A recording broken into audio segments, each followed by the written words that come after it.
When I saw his car, I was filled with dread. And I flew literally down the stairs. I opened the front door. I said, "What are you doing here?" He said, one of our cousins, Barrister Sholaja, called him to say that Papa was not feeling well.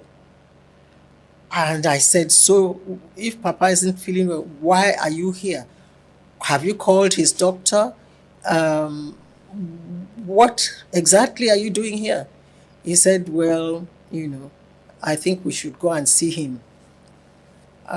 We used to do that, and in the past, when he wasn't feeling well, I would go or he would go and we would sort things out. And so I thought, okay, maybe there was nothing to worry about. But I cried all the way from Lagos to here, to Ikene. Why? I don't know why. Because at that time you've not been told the story. I know.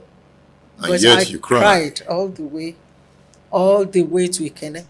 Then when we got into town, I was looking for signs of commotion or whatever, but everything was calm. There was no sign that there was anything until we got to this compound. We got to the compound, the gardeners were doing their work. The compound was serene. One of his stewards opened this door. I said, "Shadrach, where is Papa?" He said, "He's upstairs." "Where is Mama?" "She's upstairs." Okay, so I went up the stairs gingerly. I knocked on Papa's door. There was no answer. I tried to open the door. It was locked.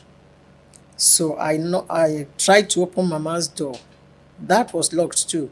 So I knocked, and one of the ladies that were looking after Mama was the one that opened the door, and her face just told me the story.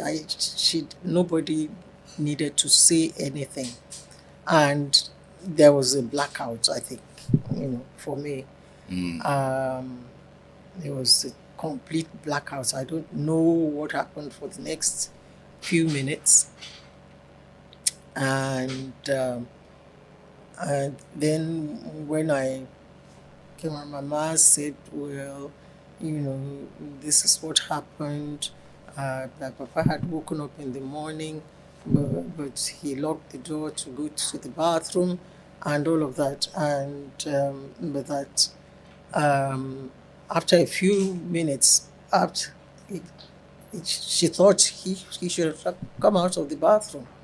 And she knocked gently.